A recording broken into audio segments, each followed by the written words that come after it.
महादेव मुंडेंचा खून कुणी केलेला आहे? 1.25 वर्षानंतर देखील महादेव मुंडे यांचे मारेकरी मोकाट आहेत।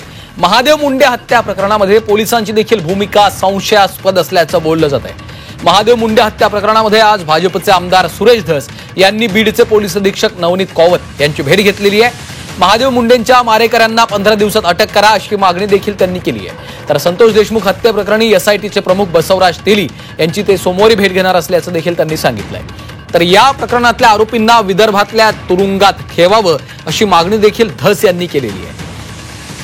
पाहूयात या संदर्भातला एक विशेष रिपोर्ट।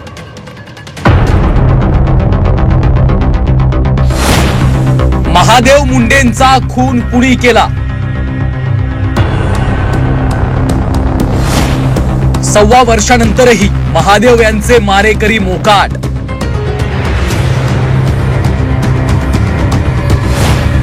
महादेव मुंडे हत्या प्रकरणात पोलिसांची भूमिका संशयास्पद।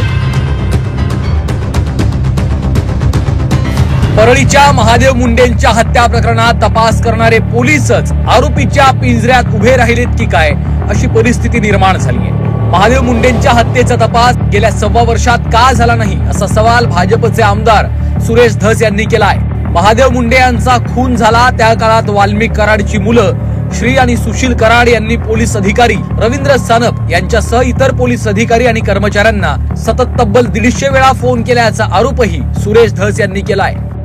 कालावधीत सुशील कराड आणि श्री कराड, सुशील कराड हे वाल्मिक अण्णाचे चिरंजीव आहे आणि श्री कराड यांचे या दुबे मला वाटतं मुंबईवरनं कोण आणलेले अतुल दुबे सायबर तज्ञ यांना आणले 6 मोबाईल क्रमांकावरून वाल्मिक कराड यांचे चिरंजीव सुशील आणि श्री या 2 मुलांनी पोलीस निरीक्षक रवींद्र सानप,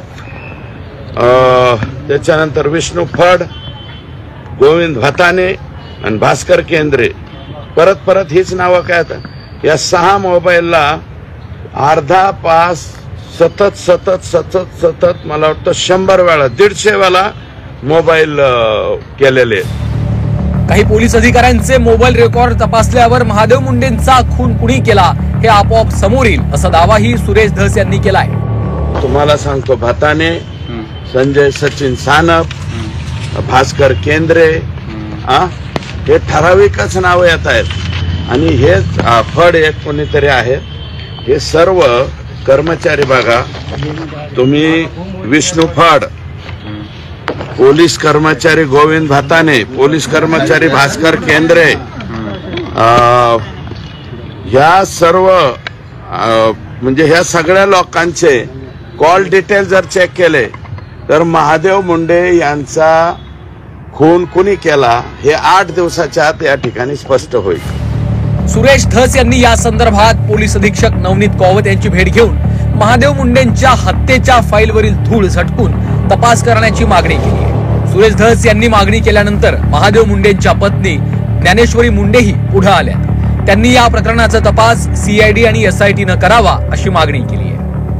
माझी सरकारकडे एवढीच मागणी की आम्हाला तात्काळ एसआयटी किंवा सीआयडी आणि जे 6 नंबर ह्यांना सापडलेत तर ह्यांनी पण सखोल चौकशी करून आम्हाला न्याय दिला पाहिजे। परळीतल्या सरकारी कार्यालयांसमोर महादेव मुंडेंची हत्या होती। पोलीस महादेव मुंडेंच्या हत्येची फाईल दाबून टाकतात। 1.5 वर्ष कोणताही तपास होत नाही। महादेव मुंडेंच्या कुटुंबियांना ज्यांच्यावर संशय आहे ते पोलीस अधिकाऱ्यांच्या संपर्कात असतात। ही परिस्थिती बीडचा बिहार झालाय हे सांगण्यासाठी पुरेशी आहे। आता तरी महादेव मुंडेंचे मारेकरी पोलीस पकडणार का हे पाहावं लागणार आहे।